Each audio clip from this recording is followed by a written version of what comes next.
For the last month, I have been on a road trip talking to former Jehovah's Witnesses that span the entire spectrum of the human experience. We are talking straight, single, married, no kids, trans, gay, whatever the case is. I have had long, in-depth conversations with so many different people, and it's given me a wider perspective about some of the struggles that people have when they are leaving the Jehovah's Witness religion, and maybe some tips that can help them accelerate their own personal growth as they look forward to the next chapter in their life. And today I want to talk about a few of those. But before we get started, don't forget to drop a like on the video and subscribe to the channel. Helps it get out to more people on YouTube. Thank you, thank you, thank you. We're going to hit the goal of having 20,000 subscribers by the end of the year. So that is super cool, awesome. Can't thank you guys enough. With all of that being said, let's do this.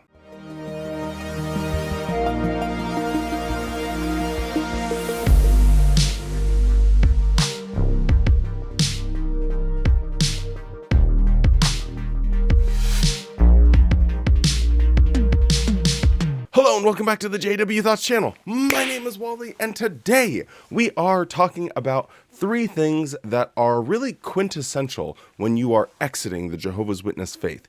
If you've never been a Jehovah's Witness, it comes with a lot of baggage when you try and leave that group. And a lot of the things that people focus on are some of the struggles that you go through, the shunning, the loss of family, the loss of friends, maybe the financial struggles of not, having your support group around you, or maybe having to change work and jobs and things like that. But I wanted to focus on 3 things that I don't really hear talked about enough, and I feel are going to be very important for people to hear. So hopefully this is helpful. Anyway, let's get started with number 1. The problem of waiting for Armageddon. Now, if you've never been a Jehovah's Witness, I'll just break it down for you really quickly. When you're a Jehovah's Witness, all you are waiting for in life, your number one goal, the thing that you are basing your every decision that you make on, is Armageddon. And Armageddon is when God is going to rid the earth of anyone that's not a Jehovah's Witness. So their solution to all of the problems in their personal lives, and even on a grander scale of what is going on in society, what's going on in politics, wars, famine, whatever it is, the problem is Armageddon. But also the problem is Armageddon means genocide. So you're literally sitting with your hands in your pockets or your arms crossed, sneering at everyone saying, I can't wait until the day that you are all dead, so then I can begin my life. Now, having personal experience of going through this and of talking to other people that have also struggled with this, it is really difficult to drop that mindset. I mean, put yourself back in that mindset for a second. Normal people are raised with this natural care of the world and the people around them. And yet, as a Jehovah's Witness, you are raised with a hatred of the people around you. You are literally waiting for them to die so that way your life can begin properly. And it is absolutely outrageous that people are walking around with this mindset. You all know of the best example that I can give is when you were out preaching. We would often look at people that had a nice house and say, wow, after Armageddon and these people die, I'm going to be able to move into their house. Boy, howdy, I get to have their mansion that they worked hard for, and all I have to do is maintain my status as a Jehovah's Witness, and then I can have whatever I want. And it is so unhealthy to live your life that way. So as you graduate and you no longer are a Jehovah's Witness, a big problem is, how do you shift that mindset? Because once you were hating everyone around you, and now you need to be a functional member of society. When you're a Jehovah's Witness, you don't do charity work. You don't care about your neighbors. There's none of that stuff going on. And so because of that, there is a period of growth that you might need to go through where you have to sort of force yourself to re-engage with your community. And it can be a really healthy exercise. Just going to do volunteer work for, I don't know, fixing up a park, pulling weeds on a trail, picking up garbage at a beach, volunteering at a soup kitchen, filling backpacks for the homeless, so that way they have supplies when it gets cold. There are a lot of different things that you can do that can help you sort of center yourself and re-engage with your community. And it is a fabulously healthy thing to do. One of the big ways that this can affect you as a former Jehovah's Witness is waiting for the magical solution, waiting for this one thing that's going to change everything. Well, once this one thing happens, everything will be better. Life isn't quite that simple. Usually things are a slow graduation. It's a slow build up in order to get to the place that you're trying to go. So it's very healthy to have those realistic expectations and understand that you don't need to wait around for the one thing, but there's probably like 10 to 15 little things that you can do along the way that can help you get to the place you're trying to go. And again, that all goes back to waiting for Armageddon. You're always waiting for that one big solution, where in reality, life is going to have this gradual growth and process that happens with it. So in talking with a lot of people and discussing some of these concepts with people, I do think it's really healthy to sort of look at yourself in the mirror with, be honest with yourself and really say, what am I doing to improve my life this day or this week or this month? And not be, well, what about this one big thing? And it's just a better way of trying to have a shift in your outlook. And this can really lead to a lot more personal growth and overall happiness, because your happiness isn't going to be contingent on this one magical solution, but on very average, attainable goals that you can and will achieve. Now, just as a little bit of a bonus here, a big question that people ask is, well, where do you find friends, and how do you make friendships? And this kind of goes into that, but again, I'm trying to do something that maybe people don't talk about as much or are not quite as obvious, but deprogramming yourself from that Armageddon mentality and getting more involved with your community is also a great way of meeting people, putting yourself out there, finding like-minded people. If you want my biggest tip for just making friends is go out and do things that you enjoy in a public space. And no doubt there's going to be other people doing those things. If you like snowboarding, if you like craft beer, if you like crocheting, if whatever it is that you find that you enjoy, if you just go and do these things or take a class for painting or whatever it is, you're probably going to find people that you get along with, because at least you'll have something similar to go off of. I know in the Watchtower it's like, well, that one similar thing was being a Jehovah's Witness. That strategy you can just carry through to other aspects of your life. If you like soccer, go play soccer with people, and your common interest will be soccer. So anyway, that's just a little bonus, little addendum. Addendum? I feel like I'm not saying that correctly. Oh well. Now, the next big thing I want to talk about is being a people pleaser. This is a real challenge when people are exiting Watchtower, when they no longer want to be a Jehovah's Witness, is learning the power of the word no. Learning to be able to set boundaries for other people. And it's a real problem that I see within the XJW community, is that people are such people pleasers. They don't set boundaries. It's very easy for them to get taken advantage of, and it really breaks my heart. So I think the real issue is that when you grow up, where your entire life is sort of prescribed, it's you're going to do this, you're going to dress this way, you're going to watch these things, you're going to listen to this type of music, you're going to play these types of video games, if any at all, you're going to watch these types of movies, read these types of books, this is what type of job you're going to have. It's very, very limiting, and you just get used to saying yes to someone else telling you what you should be or what you can be or what you can do. And so when you leave Watchtower, it's very easy to fall into a similar pattern where someone else just controls you. And I think from all of the people that I talked to and met with on my month-long sojourn across America, the number one issue was leaving Watchtower and falling into another toxic relationship where someone was controlling you. I think that was the biggest thing that I found was consistent with so many different people was that. And we need to break the cycle. And ZZ's Tale is here to help us break the cycle. ZZ, are you going to help us? Give us some words of wisdom. Scintillating. So, what is my big answer? Well, this is a YouTube video, so I need to be short and succinct. But my biggest advice would be give kindness that's reciprocal. If someone doesn't show you kindness, if someone isn't doing anything for you, if someone is only trying to take from you and control you, you don't owe them anything.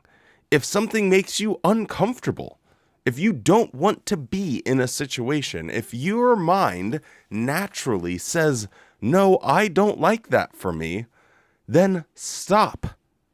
Don't just go along with things because you are more concerned with someone else's feelings than your own, especially in situations where you don't owe that person anything. And that's the harsh reality of the world is like a lot of times if someone is a mean jerk, nasty jerk to you, you don't owe them anything, but yet these are the people that you will show a maximum amount of kindness and consideration to because you are scared of the consequences of making them angry. It goes back to your time in any high control group or relationship, but specifically for what we're talking about, for Watchtower. You are scared of pissing Watchtower off because you know the consequences of that. And then you leave Watchtower and carry that into your friendships, your relationships. And it breaks my heart when I see people become sort of like these doormats and they aren't able to like stand up for themselves and for what they believe and advocate for themselves because they're so concerned about not upsetting someone that's mistreating them. So if someone is not treating you well, you owe them nothing. Full stop. It sounds bizarre to say, and everyone can probably nod along, but there's probably a lot of people watching this video right now that are thinking to themselves, wait, do I do that? And if you're having that thought, please give yourself some grace, show yourself some kindness, and really think about that deeper because, again, you need to show yourself the same amount of kindness that you're willing to show someone else. And it's a very quintessential part of growing up and being a functional adult. So the people pleasing of Watchtower, where you're always just, well, what more can I do for Watchtower? Oh, I did the literature, but now I need to do the territories. And oh, I did the territories. Well, now I need to do the cleaning. Oh, I did the cleaning. Well, now I need to do this meeting part. Oh, I did this meeting part. Now I need to go out in service. Oh, I went out in service. Now I need to organize the cart witnessing. You are a non-stop hamster wheel of serving Watchtower. And now that you're out, you have the opportunity to take a deep breath and do things for yourself. Do things because you like them, because that's what you want to do. And when someone is trying to coerce you or force you to doing something you don't want to do, which is what we're used to as Jehovah's Witnesses. We're used to something feeling unnatural and then being forced and coerced into doing it. And we just say, yes, now's the time in your life where you can say, no, this is my boundary. I don't want to do that. I don't want this. I don't like it for me. Anyway, so this is podcast Wally, so things are a little bit long-winded here. But yeah, I think the people-pleasing is a really damaging effect that Watchtower can have on people's mindset and their overall mental health. Now, this next one might be a little bit of a Wally hot take, so you're just going to have to ride with me for a little bit here. But it has to do with being judgmental. Now, Jehovah's Witnesses are some of the most judgmental people on the planet. They will judge you for the color of your shoelaces, what type of pocket square you wear, what type of hand gestures you use when giving a demonstration. It's insane at just how far the judgment within Watchtower goes. And then people leave Watchtower and they're like, well, now I shouldn't be judgmental of anything. And it blows me away that this weaponization of the former way of looking at the world is used within the ex-Jehovah's Witness community. So what I mean by that is there are people that will do something wrong and say, well, you're just acting like a Jehovah's Witness. You're just being judgmental. No, it's having standards. It's having morality. If someone says they're selling fentanyl at a high school, I'm going to say something, and that's an awful, terrible thing to do. What has gone wrong in your mind where you are trying to make the person calling out bad behavior to be the bad person? It's a total reversal of, okay, well, now that we're not Jehovah's Witnesses anymore, we can just do bad things, and if people call out those bad things, somehow the person calling out the bad behavior is worse than the person doing the bad thing? No, that is not how the world works. So I feel like the weaponization of that former judgmental mindset is a really harmful thing within the community. So just as like a Wally pro tip or Wally advice is, it is okay to have standards. It's okay to have morality. And most importantly, it is okay to disagree with people as friends, because this judgmental thing isn't necessarily, well, someone's doing something that's objectively wrong. Sometimes it can also just be someone has a different opinion about something, and that's okay. That is one of the best things in finding your newfound freedom, is that you can disagree with people. You can surround yourself with people that maybe you fundamentally disagree with. If you're an atheist, have some Christian friends. If you're a Christian, have some atheist friends. If you're a vegan, have some meat-eating friends. Having people around you that you disagree with is really important, because it opens your mind to the possibility that there's other ways of doing things. And I think something that people struggle with is that you leave Watchtower and there's a lot of isolation involved. It's difficult making friends. There's a sort of transitionary period that goes along with that. And a lot of people land online where they're in these little echo chambers of people that will always agree with them and will never call them out for their bad behavior. And then your mind just becomes Twitter, of where you block the people that ever disagree with you, and you only have the people that agree with you around you. And that is dangerously unhealthy for your mindset and for your own personal growth. So put yourself out there. Have the cojones to disagree with people, and have the grace to allow someone to disagree with you fundamentally, and realize, like, what is at stake if someone disagrees with you. Yes, in your old Watchtower brain, the world is at stake. Oh, someone disagrees with me fundamentally. It's a life or death situation. How you think about a particular law or policy or a politician, it's probably not a life or death situation. So you need to lower the stakes in your mind and realize that someone is not an evil person because they disagree with you. Sometimes they just see the world a little bit different. Where you sit or where you stand often depends upon where you sit. Sometimes people are at just different places in their life. So those are my sort of Wally pro tips. I hope you guys enjoyed this video with just me sort of rambling on about things, but the doomsday mentality of the world is going to end and everything needs to die so I can be happy, super unhealthy. Being judgmental, super unhealthy. but then reversing that too far in the other direction to where it's like, well, you can't judge anything. That is not good either. And then just being a people pleaser and trying to learn how to be kind and respectful, caring, and a giving person, but still maintain your own personal values as well is important, and be able to set boundaries for yourself. And yeah, so those are my little quick tips. I hope you guys enjoyed it. If you're still around, don't forget to drop a like on the video and subscribe to the channel. Stay safe, be kind, and don't forget to smile. And ZZ's back.